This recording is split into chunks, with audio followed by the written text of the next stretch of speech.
Thank you, Katie, for starting the recording. Hi, everyone. I am Holly D. Armand. I am the GCEC Executive Director, and thank you for logging on with us on a summer Friday. And I know many of you are starting to welcome back students in the next couple of weeks. So I know it's a crazy busy time. So thank you so much for joining us. Today's session topic is Airtable. But before I sort of set the stage for what we're doing today, I would like to share just a few updates from headquarters. First off, I really just want to encourage everyone here to look at our 2026 GCEC conference. It is hosted by Florida State on October 15th through 17th. And the conference is really the heartbeat of the GCEC. So if you're new or if you've been with us a long time, this is the best opportunity to share strategies, share ideas, learn new frameworks, and continue to build out your peer network that's going to last well beyond the conference time. But for some of you who, might be interested to know some enhancements to our conference this year, we are essentially shifting the GCEC conference into a 3-day conference. So we have more offerings on what we've always called the pre-conference day on Thursday, October 15th. We are launching GCEC affinity groups, and we already have one for the Jesuit schools, Jesuit entrepreneurship group called JECA. But we are going to launch 2 more this year. One is Women in Entrepreneurship through some connections and leadership of Leslie Robinson from Colorado State University. We are going to be showing this movie, Show Her the Money, which some of you may have already shown on your campus, that supports, female entrepreneurs and the funding and the challenges that go along with that. And that will be the launch of our Women in Entrepreneurship Affinity Group. So this will be a fun event on Thursday that will then springboard us into doing more with women in entrepreneurship. And then similarly, we are going to launch the Liberal Arts Entrepreneurship Affinity Group with Mike Panasis from Cal Lutheran University, who's been a longtime proponent of the GCEC doing more for arts entrepreneurship, for liberal arts entrepreneurship. And so he is going to lead that effort. Both of those convenings are on the registration page, and you can sign up for those. But we'll also have our Center Leader Launchpad. It used to be called the Boot Camp for new and aspiring center leaders will be on Thursday, as well as new member orientation. So just to highlight those things. So for some of you who've been coming a long time, we didn't always have a lot of Thursday offerings, but we do now. And so I encourage you to scan that QR code and check them out.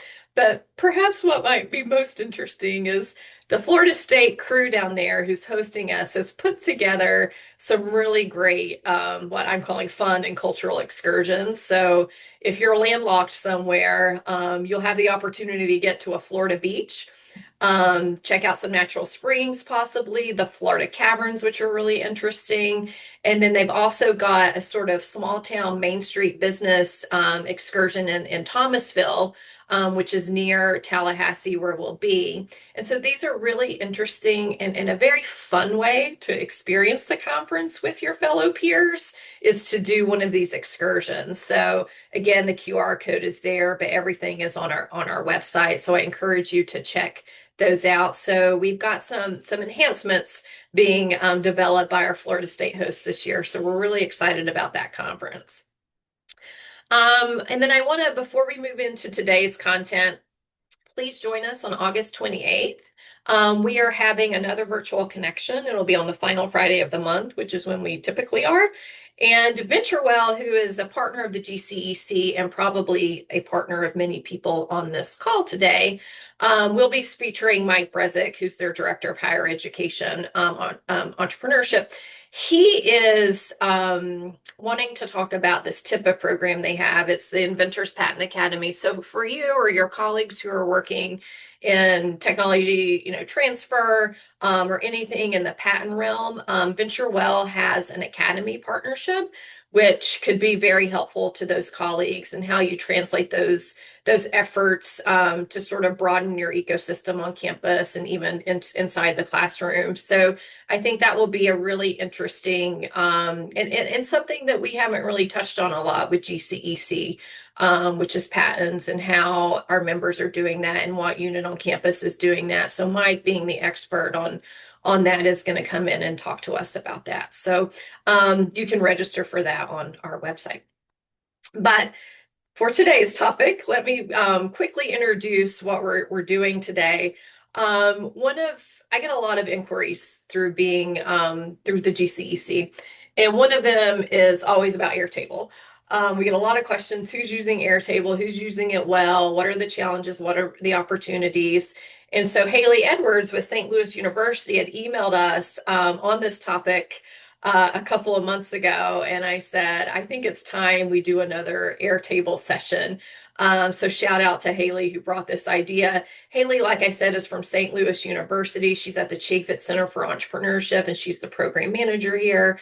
So thank you, Haley, for being here. But joining her are Michael Hoffmeyer from University of Maryland. Mike is with the Dingman Lamone Center for Entrepreneurship, where he's the managing director. And I always take this opportunity to say that Rudy Lamone founded two wonderful organizations, first the Dingman Center at Maryland and also the GCEC. So the namesake there is also one of the founders of the GCEC. We have Shana Spencer from Texas A&M University. She's at McFerrin Center for Entrepreneurship. She's a director there. And McFerrin has a long list of GCEC awards I think they've won. They're doing really great work down there. So always good to have Shana or any of her colleagues from McFerrin on a session. And then we have Marissa Scragg from Arizona State University. She's at the J. Orrin Edson Entrepreneurship and Innovation Institute, where she's Director of Strategic Support and Resource Development. And I, through one of our board members that's from Arizona State University, have been getting to know the excellent work they're doing at that center or at that institute. And Marissa is leading a lot of their tech and strategic support. So we have excellent panelists here today. I just wanted to make note. Some of our panelists are using service providers to manage their Airtable. We've invited some of these service providers to come to the conference in Tallahassee to do sessions, because I know that some of you are trying to build out robust systems, but you have small teams. So you might hear some of these panelists mentioning some of those companies, but we are inviting them to come to the conference where you can learn more, and they will be partners of our conference this year. So I'm done. So without further ado, I'm turning it over to Haley.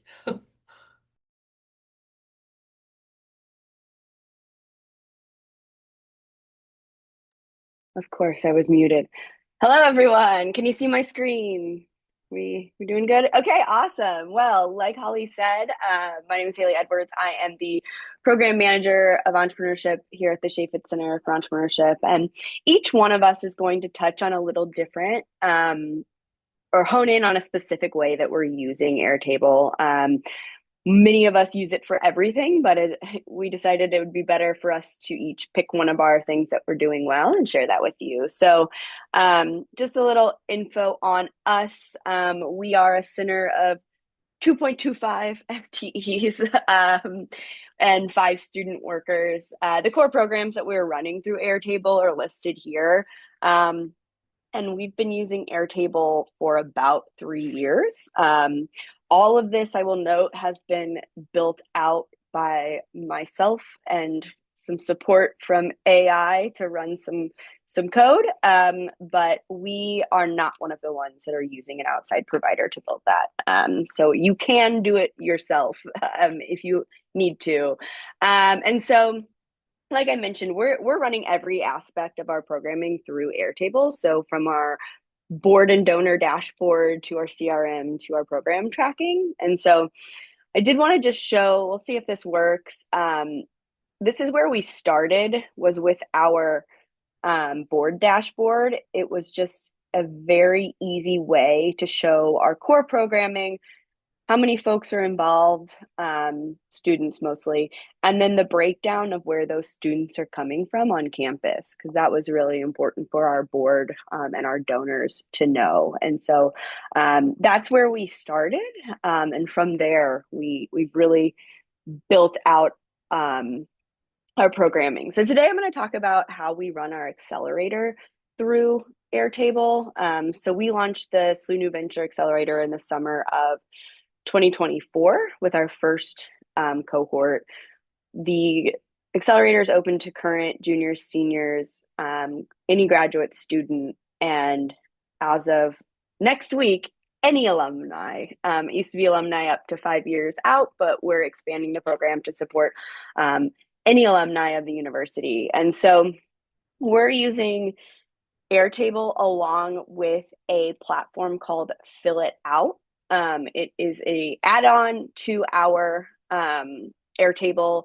We're only using the free version, but I'm going to go into that a little. So we started using Fill It Out when Airtable's form function was not as robust as it is today. It looks a little better than it did, but it still doesn't do everything that we needed it to do. So that's why we found Fill It Out. It gives us the ability to really customize when and how we launch this application. We have a very tight application, or not tight, but like very set. It goes live on midnight on this day. And I don't know about you all, but I don't want to be awake at midnight to hit publish on Airtable. So this helps us make sure that it is up when it's supposed to and closed when it's not supposed to be up. Giving us that ability, like I said, so no one from our team has to be awake at midnight to close down the form. And it also gives you ability to do a little more customization in the URL, the form behavior. When it's closed, I'm able to give all this information so that folks are not wondering, why is it closed? Why can't I do it? When is it going to be open? So anytime throughout the year, they're going to see this if they click on the link on our website. It will soon be updated as demo day for this year's accelerator is next week. And gives us the ability to just customize a little more than what Airtable's embedded form builder gives us. And so we're using the free version, like I said. The paid version gives a few more additional resources, like you can see partial submitted applications so that you can go in there and kind of tell those people, hey, I see you started an application. Why don't you finish it? We tried that our first year and didn't see that big of a change in behavior. A lot of those applications that were started and not finished were either not fully fleshed out ideas or spam. So it didn't make too much of a difference. So we decided to go back to the free version for that reason. But from there, after we collect our applications, we also do our judging through Airtable. So after we receive all the applications, make sure the ones that are, or filter for the ones, Lauren just asked what's it's called. It's called Fill It Out. Or fill out, I think maybe. I think it's just fillout.com. And so once we collect those and go through and see who's qualified, we use it to judge. So this is a little goofy because I have sensitive information on here. So I built an interface using Airtable for each of our judges. So if Holly was a judge, she would get a link to a Airtable like interface is what it's called. Sorry, words are hard. Her name would be here. She wouldn't see any of this other stuff. This is just because it's my view. It would say Holly, and it would list all of the applicants that she is required to judge for that round of judging. And it has their full application. We remove some of the data out of there that's just like stuff that we want to know that we don't think the judges need to know. And so it has all of the applications, usually around 5 to 7 per judge, that they'll be judging. And then they also have their judge forms. So making sure that it's all connected. Previously, we were using Google Sheets, Qualtrics, Google Docs, who knows what and where any of that data lived. And so this was able let us take from venture application through judging and then program management. And so when they get this, they're going to have this form up on the same, on a different screen, on the same screen, whatever. And we then get all of their information in our base. So here you're seeing, you can see up on the top, we have quite a few tabs, but each member in our all submissions, we have our participants that have been selected. So this is not confidential information. And you can see that I've created like lookup fields, they're called, to connect each of our participating founders to the data that lives in here. So every single one of our teams does an initial assessment when they join our accelerator, and we can see, click on that, that'll give all of their information on that accelerator or on that assessment. If they've completed the programming, they will do a success tracking yearly form, and that gets input into their base record. And then we recently changed for this cohort how our ventures request the funding that they've been given. So each of our founders receives up to 50K equity-free funding. And so when they're wanting to get their tranche of funding, they're required to fill out a funding request form to prove that they have met their milestones to receive that funding, and that gets linked back into their base as well. What you can't see on here is that it's also linking their judging forms, so their initial judges' comments and information are also further down in this base for each one. So it's given us the ability to keep all of their information in one singular space for each company that we're going through. And this is how we're handling all of our programming. Our incubator program base looks very, very similar to this, similar lookup fields and etc. Yeah, I think I'm getting close on my 10 minutes of time, but so I can leave it there. I see a lot of folks are asking or also using fill out. I am a big fan. It is lovely. So Holly, are we doing questions for each of us, or are we doing all questions all at the end?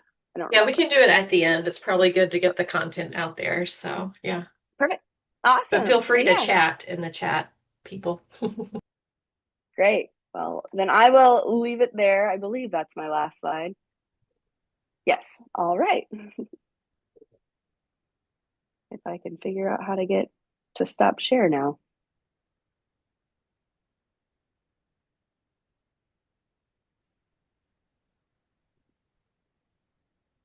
Okay, Shayna, I think you're up next, A&M.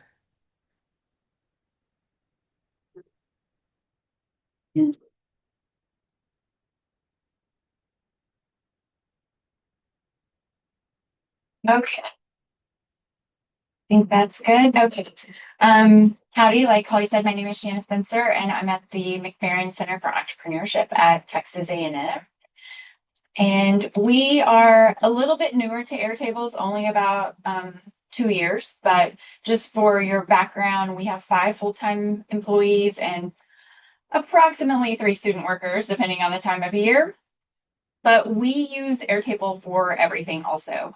We, before this, were pretty much exclusive Qualtrics users, lots of Google Sheets, and I really just found that had like duplicate information, change it in one spot, it doesn't always change it in the other, that kind of situation. So we use it for pretty much everything we do here at this point. But today I'm going to focus on how we use it for our Aggie 100 program, because it has a lot of different aspects involved in it.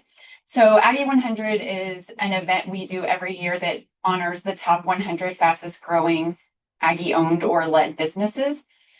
We do everything in Airtable, and that whole process it's year round basically. Involves nominations, then into an application process. Then once we get the list, we have to get all of the information from the companies and the honorees. Honorees are the Aggie leaders in each of those companies that are named to the list. And then we manage all of the RSVPs and the invoicing through Airtable. So I'm just going to like briefly touch on each one, just to kind of show you how it works for us. The best thing about Airtable for us with nominations is this is a year-round situation. And like I said, most of us are all small teams. So by doing this in Airtable, it's set and we don't have to monitor this day to day. It just runs for us. They get an email after they nominate. Our actual form, this is kind of just a screenshot. You can see like our nomination action updates automatically. So there's a lot of automation to keep it rolling that doesn't require us to do it by hand, which is huge for us. So like I said, nominations run year round. And then once we get to applications, that's only open for 1 month. Throughout the years, I've seen quite a few Aggies that have missed filling out all the forms. The application process is several steps. They get a little angry when they miss this because it's a big deal to them. So this has really allowed me to make sure that there are constant reminders. They get weekly reminders, depending on where they are in the application process. That's updated in Airtable. Some of it's manual based on when they submit stuff to different people. Some of it's automatic, but based on their status, they are getting updates by email. And so it saves us so much time of pulling this list and merging, pulling that list and merging something else. Like it just all runs very seamlessly. It also allows us to give our accounting firm access. So they have a special view, which is another great thing about Airtable. We can create this view where they don't have all the information. They just see what they need to see to be able to update for us that they receive financial information on this application. And then that allows us to move forward too. So it works really well there. And it's helped us eliminate some of the missed people because the reminders are going out steadily. So once we get our final top 100, the actual companies that are invited and honored, we send out a massive form in Airtable for them to fill out. It includes like every bit of company information from like their website to how many Aggie employees they have. And then we also collect all of this information for each of the Aggies that are being honored that work at their company. So their leaders, their president, CEO, whatever that happens to be. They submit this one form, and then from there, the way we have it set up, because we use this information in so many different ways, we have it set up where like this is the main company confirmation. Here's all their information coming in. And then from there, it creates our main company list that we use to send to our web provider who updates everything on the website. And then it creates also our list of just our honorees, of just the people that we need to list and what their roles are, and helps us. We have to verify all of them. So you can see far corner their degree. So we go in and pull their degree to make sure they got that. So all of that's added in. And then it also creates the contact info. We ask for their marketing contacts. We ask for their a secondary contact, just, if the president's too busy to answer, that type of thing. So all of this information is submitted into that one form, and then we have it filter into all of these different tables, mainly so that most of them are lookups, so that if we change a contact, an email in one place, we're not changing it on 4 different sheets. It's all updated for us. So that's really helped us a ton in this process because it's so much information that we're collecting. And then, so the next step is RSVPs. So this is like an event it's a dinner, an evening event in the fall, the night before a home football game in the football stadium. And it's usually around 800 guests. All of our RSVPs from the companies, our guest invites, honorees, dignitaries, our center guests, every group has an RSVP form, and that all feeds into one Airtable so that we can track all of that. It's a lot easier in this format than it has been in the past using various Google Sheets and Qualtrics and having to, this just is a lot more user friendly on the data that we get. This is just kind of a brief, Haley mentioned fill out form or fill out. We have used that on some other programs. I haven't used it on this one yet, but I might do that moving forward, just kind of to get their information already loaded for them, because that's one of the aspects of fill out that would be helpful for this, but we haven't done that yet. And then invoicing, basically when they submit RSVPs, that fills into my invoicing table. So it calculates the cost for tickets, tables, program ads, if they do a scholarship donation, whatever that is, gives me their final number. And then I use the extension option to build a form in Airtable to create the invoices. And then once they start paying, we track them in here. Obviously, they still pay and follow our university payment softwares. They go through those, but we still track it in here because I can have automatic reminders go out if the deadline's coming and they haven't paid, some of that. So really for us, it's just been so much of the automation that takes up so much of our time. And this has just given us back a lot of time, which is really helpful. And then really the last piece, and that only reason, this is a pretty simple thing that we use, but we do use Airtable for RSVPs for all of our events all the time. What we've also started doing, and we use this for Aggie 100 too, is the day of, if they're not on the list, we always have QR because it feeds them into the same RSVP, updates that they walked in. Like, we don't have to do anything manually. It's all done for us when they submit it. So that works really well for us. And for Aggie 100, this is how I track. If you bring extra people, then you get an invoice later. So I know it updates in our system that they need a new invoice. So that's really a kind of a brief basic overview. I think for us, we do not use anybody outside. This has all been built by our team, and we all kind of get in it and run it and have learned it. So it's probably not as intense as some of it could be, but it's really worked for us. And again, we've only been in it a few years, so we're just kind of getting started, but it's been great. And I'm happy to help anybody today or in the future if you have questions. So thanks so much. Thank you, Shayna. I posted a quick question for you. Can people securely pay through Airtable, or you just have to always invoice and send them the link to your university payment system? I actually don't know because I can't, so I hadn't looked into it. Yeah. Yeah, cool. Okay. Well, next up we have Mike from Maryland, University of Maryland. All right. All right, so I'll set it up with just a little bit of context. I'm Mike Hoffmeyer, I'm the managing director of the Dingman Lamone Center for Entrepreneurship, University of Maryland. Our center has a team of 4 right now, fully staffed. We're at 5. We've been on Airtable for 7 years. I've only been here for 3, so it sounds like, Holly, this would have started at the beginning of your tenure here. And we've got about 1,800 companies, over 4,000 contacts in the system. And it's been a bit of an evolution. Oh, okay. Why am I? There we go. So much like our other panelists, we run almost everything through Airtable. It's really our one source of truth. It's a home for our community, all of our students, their ventures, our alumni, both alumni entrepreneurs that we're supporting and our mentors, advisors, judges, etc., are all managed through Airtable. We track their industry, what stage they're in, myriad of other pieces of information. It serves as, when we have to do the data collection for Princeton review, if any of you have dealt with that, it's not pleasant, but it makes it a lot easier because we have the majority of that data in Airtable. It is our program engine. We run all of our applications. We run our awards processes, all of our program cohorts, advising, booking, competition judging, all of it goes through Airtable.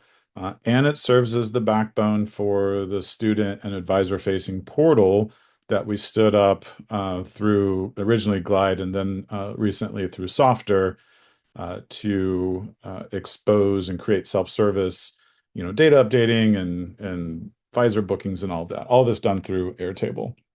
So much like the others, like I could talk for 3 hours about how we use Airtable, but I'll show you the newest thing that we've developed, which is how we're handling donors and prospects uh, and alumni that want to engage with the center.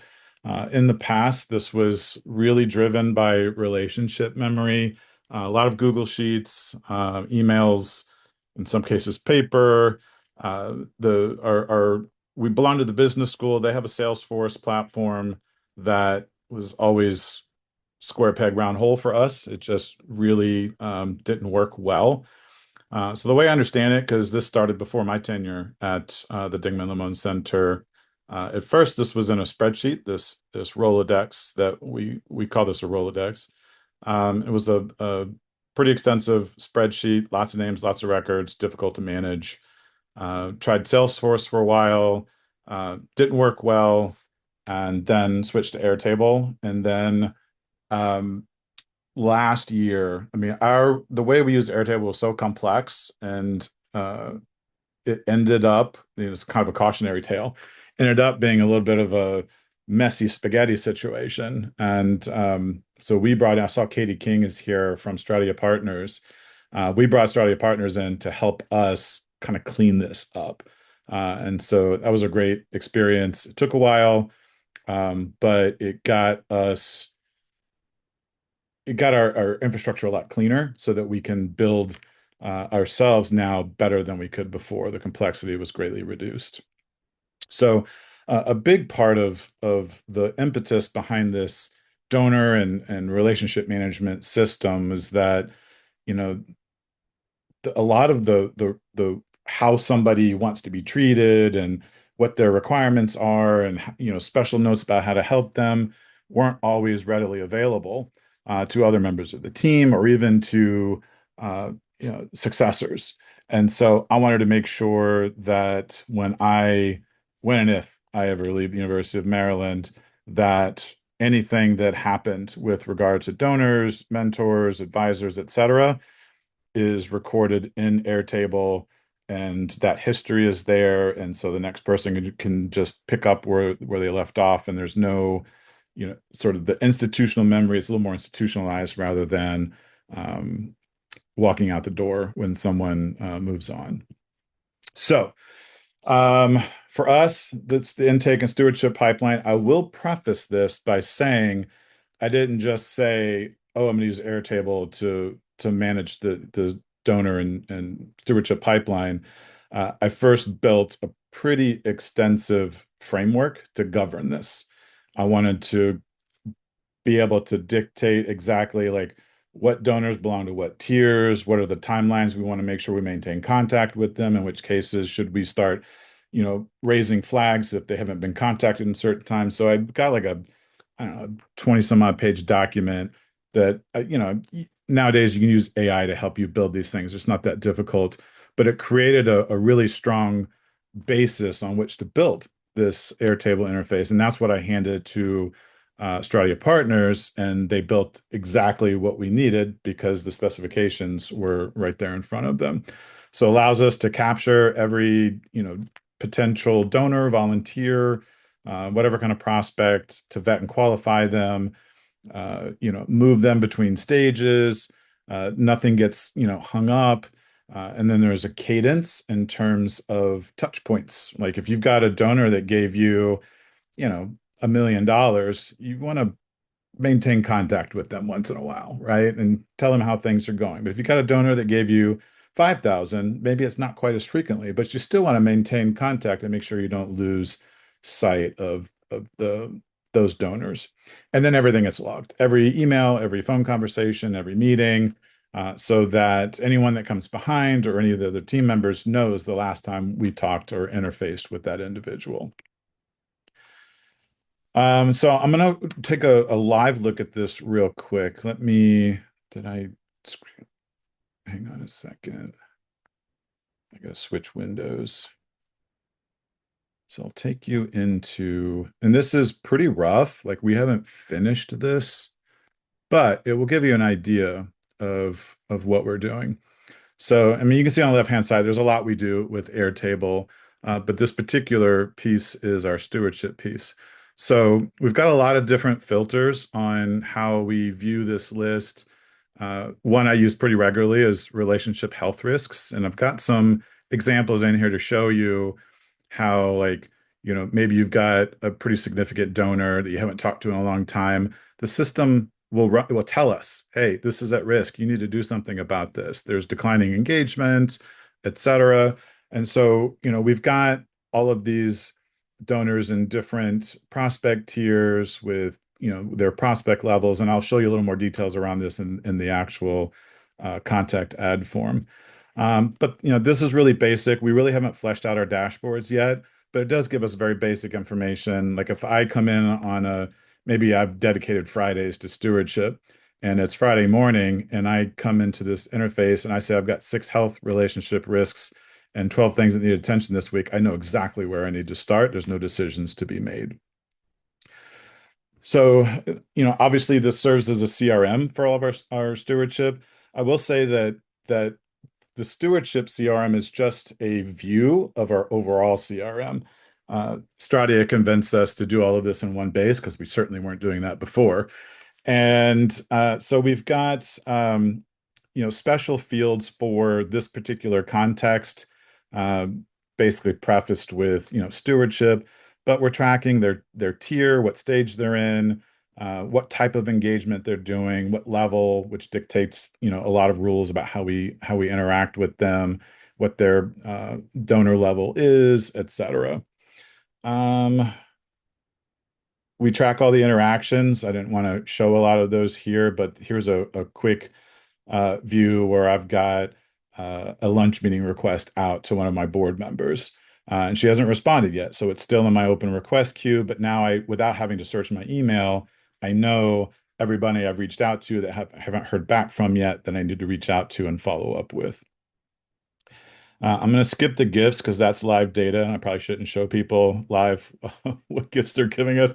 But every gift we get, I record in Airtable. I attach the gift agreement to it, date it, etc., so that there's a clear trail of all of the gifts that we received.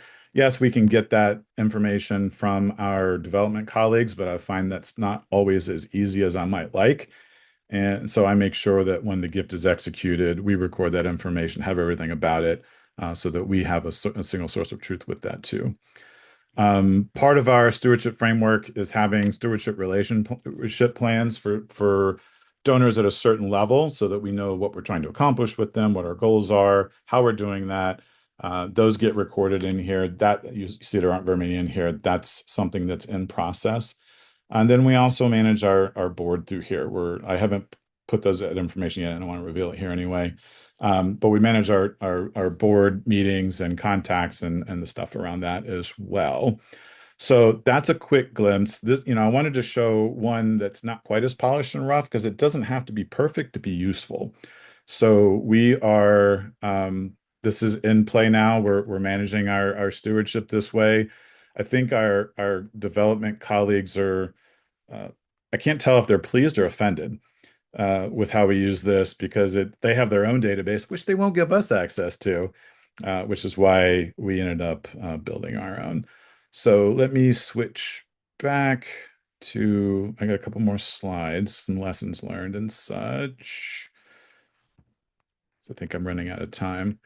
So anyway, I think I already went through this. Stewardship happens on a cadence, a very specific schedule, survives turnover within the team, and it's not a mystery. The whole framework's documented. Everybody knows exactly how this center does steward or donor and volunteer stewardship. So it's good and bad, right? The good thing is you got a source of truth across programs and people. Airtable has a really robust automation system, saves us a ton of time. We extended it with portals that go out to the community. It's fairly agile and cheap to change as needs shift. That's all relative, right? It's cheaper than some out-of-the-box solution that doesn't really fit your center. But, using it for everything without thinking it through, and you'll end up just like we did, which is a very complicated system that's very difficult to modify when you need to. You also have to be very cognizant that if you're not careful about how you use it and how keeping it fairly simple, your staff will eventually become Airtable admins, whether you like it or not, because everybody ends up having to learn how to implement things in Airtable, which may or may not be the best thing for your team. You can add front ends like Software. They add some abilities. I think Airtable is trying to close this gap with some of their stuff, but we've still found that it's less expensive to implement an external portal. But it also adds a skill layer because that's yet another thing you got to know how to build unless you want to budget and continue to contract out to an external firm. And this last one, this is what the decision we made why we brought someone in after 6 years of doing it ourselves was it was actually cheaper for us to have a firm with this expertise come in to fix and stabilize our platform rather than try to bootstrap it forever and just make the problem worse. So that's how we're using it. I think my time's up. Next up, we have Marissa, and she's going to show you how they're using Airtable to manage their mentor network. Thanks, Mike. And maybe you can tackle some of these questions in the chat while Marissa speaks. Okay. I mean, but you can type while Marissa. Well, thank you very much. Hi, everyone. My name is Marissa Scragg. I'm coming to you from Arizona State University's J. Orrin Utzon Entrepreneurship and Innovation Institute. And today I'm going to focus on the mentor network that we're building in Airtable. Our institute is a little bit different. We are larger than my colleagues who have spoken before. We have about 55 full-time employees and 20 student workers. And so we have a lot of work and a lot of projects in Airtable. We currently have 15, a few more than that, different bases across our institute, capturing and connecting a whole bunch of data. I've put some of the things we use Airtable for here in this list. I want to note that similarly to what Mike was saying, we've built everything in Airtable ourselves, and we got to a point where we needed some support. So a year ago, we brought in Boltflow, who is an external Airtable consultant, to help us clean up some of what we've built, really optimize and streamline some of the work. But everything I'm showing you here today is what we have built on our own. And even though we have a large team, our team does not include any developers or folks with previous database or Airtable experience. And so, again, just team members who are interested in learning and spent some time really digging in, were able to build everything that I'm going to show you here today. I want to talk about, again, our mentor network, the challenge we were trying to solve when we moved our mentor network into Airtable. Our current solution, I'll show you some of our interfaces and dashboards, and then kind of what we've learned and where we're going from here. Over the next year, Boltflow will help us optimize some of what we have here for our mentor network. Okay, so our challenge, again, we're quite a large team. We've been doing mentorship for more than a dozen years, but we've been managing our mentors via individual programs. And so this program might have 3 mentors, this one might have 10. From a team member or program perspective, we did not have any visibility into who our mentors were across the institute. And then likewise, from a mentee perspective, our students, our founders really only had access to mentorship, 1, if they were currently involved in a program, and 2, only the mentors engaged with that specific program. We wanted to expand that and centralize that. We also had limited insight. We knew mentors were valuable, and we say mentorship is a pillar of our entrepreneurship programming, but most of that we know through anecdotal stories. We didn't have any consistent way to measure engagement, utilization, impact, no data-driven decision-making as far as mentorship was concerned. And so our solution, this is quite a slide. I'm going to skip right past it to really show you our solution, but we considered people, processes, and insights, and how we could use Airtable to give every program and every mentee access to the same mentor ecosystem. And so we launched our mentor network in Airtable 1 year ago, exactly almost to the day, at the beginning of last academic year. And insights from our pilot year, we were able to determine that our mentors supported 365 unique ventures across the year. They logged over 850 hours of mentoring, and we had 72 active mentors in our mentor network. Again, just those quick numbers that we didn't have before. We also capture mentee feedback through our mentor network. And so again, we knew mentorship was powerful, but now we're hearing it directly from our mentees. They're telling us that our mentors are asking challenging questions, providing objective perspectives, that our mentors are instrumental, incredibly knowledgeable, practical, honest, and very helpful. And this is the kind of feedback that we love getting. And so let me walk you through how we're doing mentorship in Airtable. I'm going to show you our internal team dashboard, so what our team sees, and then I'll show you what our mentors see. Forgive me, I've got to adjust my screen a little bit. Okay, so this is our internal mentor dashboard. It starts with our mentors, they apply or they submit an interest form. That's all through Airtable. We've had 110 mentors apply to be part of our network. Then they move on to onboarding. Our last onboarding was yesterday, which is why nobody is currently scheduled. We've put them all through, and we can see how many mentors have completed onboarding, how many are active, again, as of yesterday's onboarding. One thing that's really exciting for our internal team, though, is that as part of the mentor interest form, we ask mentors about their experience, about the types of mentorship they're comfortable offering, the type of mentees and that they're comfortable interacting with, and about how much time they have available. So when I have a team member who comes up to me and says, "Hey, I'm running a program in February, we're going to be talking about procurement. Do we have any mentors who can support these kind of procurement topics or questions?" And so pulling from this interest form, I'm able to, from the dashboard, say, okay, which of my mentors can speak to procurement? And now I have a list that I can share with my team member and say, here's all of our fantastic mentors who have self-identified as being able and willing to speak about procurement. This has come in really handy across our programming. Okay, our mentor dashboard, again, internally, then also shows us how many mentor sessions have been logged. Our mentors fill out a form after each mentor session. They tell us not only how long the mentor session was, but how many hours of pre or post time was spent as well. They put in a lot of extra time and effort when speaking to our mentees.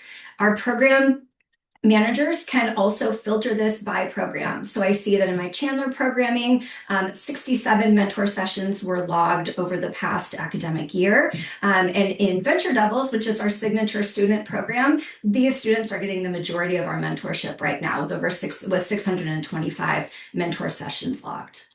Okay, this is visible across, again, our internal team. In addition to kind of one-on-one traditional mentoring, we also engage our mentors through a variety of different ways. And that includes, excuse me. Okay, that includes we invite them to serve as panelists during workshops. We ask them to review materials, contribute to our toolkits and content. We ask them to judge our pitch competitions. And so we can see that the past academic year, our mentors volunteered really over 300 hours to support our programs on top of those mentorship hours that they provided. And then our mentee feedback, also our team is able to see all of that by mentor. So if we want to see how a mentor is doing, we're able to check in on their mentee feedback. We ask our mentees very simply, how confident were you after your session? How would you rate your mentor? And then was your session a thumbs up or a thumbs down? Great news, we get mostly thumbs up. We also give space for reflection. That's where I pulled the quotes from before. Now, here's what our mentors see. You'll see here I'm previewing as one of our fantastic mentors, Brian. And what we built for our mentors was a welcome page or a mentor hub page. So instead of all of the links here on the sidebar, which our internal team is messing with every day, our mentors have this great overview page. This is all native to Airtable. I will note that at ASU, External integrations have been pretty much completely turned off for Airtable. They're not allowed by our team, and so we're doing a lot of workarounds. Everything I'm showing you is native to Airtable. And so our mentors have an opportunity to see their own personal dashboard. They can also zip over and log a mentor session by accessing the form right here. But let me show you what Brian's dashboard looks like. Brian can see that he logged 88 mentor sessions over the past academic year. He can see how prepared his mentees were, mostly a 5 out of 5, but not always. He can see how productive his sessions were. And then Brian mostly mentors for our Venture Devils program, but has served other programs as well. Brian can also see any areas of concern with his mentees. Not a lot of concern mostly, but he's talking to mentees a lot about their pitch, a lot about their understanding of their customer and market fit. We are able to leverage this information as well as we update our programming and resources for mentees based on the type of kind of in the field information that our mentors are providing for us. And then again, in the mentor dashboard, they're able to see the feedback from their mentees. So Brian can see he's got a 5-star rating across the board. He can click in and check out what his mentees are saying about him. Kathleen said that thanked Brian for setting the bar high. She said, "My time was well spent and I'm challenged in all the best ways." Back in our hub for mentors, they can also see and keep a log of every mentor session that they have completed. So for Brian, he's able to see by venture. He's meeting a lot one-off meetings with a lot of different ventures. But for others, like Shyam, he's meeting continuously. And so here, this keeps track for Brian of everything he's done, all the conversations he's had with each mentee. He's able to go in and see, okay, in March, we met for an hour. Here's what we discussed. I have no concerns at this time. And here are the next steps for me and my mentee. Now Brian doesn't have to keep this in his head. He's got it all right here. And we can see that Brian and Shyam already had another mentor session scheduled at the end of this time. So this is a great, our logs are a great place for our mentors to be able to keep track of all of the great work that they're doing. Okay, I'm short on time, but I want to let you know that all the data from that you just looked at came from forms. So our mentors have Airtable accounts, but they're free Airtable accounts. They're not in their editing. They are inputting all the information through forms. So we don't have to pay for them. Same with our mentees. Their feedback goes through a form. So our mentees, our students, of course, don't have Airtable accounts.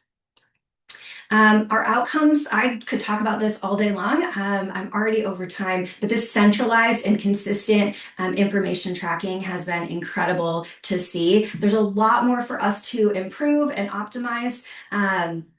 But we think over our pilot year, it's been a great first step. So, okay, would love to reach out, or if you reach out, would love to answer any more questions. This is Brian and Shyam after he won $47,000 at our last demo day.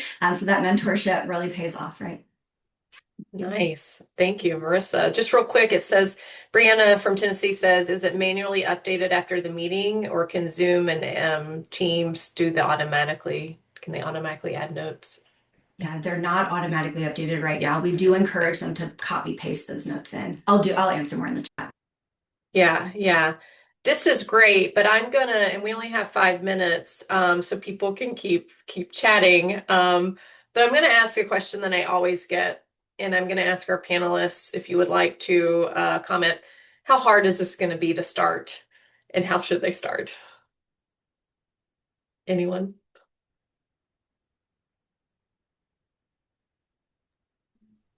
I'd say start small and Yeah. Okay. and just think it through. Like don't go half cocked. Like make sure you know what you want to do. Otherwise it gets real messy real quick. Yeah. And Mike had a slide. Everybody will get these slides, and he even had a slide of sort of that initial framework. So that might be a good place to start. Shana, did you want to share something? I'm just going to agree. I think starting simple, and so you can work your way up, but also like the help area in Airtable is really good. There's tons of YouTube videos. Like all of the things that we've learned are like I've learned just self-taught, just using it, trying things, and watching and researching and asking other people, honestly. I mean, Haley helped me a ton when we were starting some other areas of our Airtable and like growing it. So I think that's a good resource too. Yeah, I can build on that. I used there's a Slack community called Built on Air that I used a lot, searching through, looking for things that someone else had asked that I had the same question of, or asking a question of something I was trying to achieve that I couldn't figure out on my own, and getting experts to help me out. And so that was helpful. There's a few like pretty low cost training thing out there that I did one through our professional development fund at our university, paid for me to do one training. And yeah, YouTube videos are will help you do anything. Lauren asked how much whiteboarding did we do before building an Airtable. I wish I would have done more. I kind of just jumped in, and because like I mentioned, we have 2.25 employees. So I'm the only one managing day to day on programs. So I didn't have anyone else in there to be confused by the nonsense I was creating before I figured out what I wanted and how I wanted to use it. But I would definitely recommend figuring out what your goals are and what you want it to achieve before jumping in it, like I did. Do as I say, not as I did, as my mother has often told me. I will quickly add to what everyone has said. Just we have some team members who are still considering Airtable to be a very pretty and very expensive spreadsheet. And just thinking about how you can connect your data across these presentations, there were a lot of examples of that. But that dimensionalized view is the beauty of Airtable or any database, right? And so I think taking what you already are doing in a spreadsheet and thinking about how you could really see it differently to help tell the story of your work is the biggest prep that I would do. And then for my team, hands-on learning has been the most exciting thing. I have a colleague who built a book table. She's a big reader, and she's taken so much what she learned from her book table and brought that into our work. And we encouraged that because it was a great way for her to learn. So I also put the Airtable Academy, which is free, in the chat as well. Well, great. We only have 1 minute left, so I'm going to close this out, but I'm going to close this out with a poignant thought. This is the value of the GCEC. You just had 4 institutions show you their dashboard, show you a slide deck of exactly how they do this. This is a community that's transparent, here to help. And that is exactly what happened today. So thank you all of our panelists, Mike, Shayna, Haley, Marissa. Thank you all for coming. You will get the slides, you'll get the recording. And like I said, we will have some sessions on this in the fall. We've got some partners coming, Boflo Stradia, some other people to help you out. So hopefully more to come on this. But thank you so much for being here this Friday, and have a great weekend. Thank you all.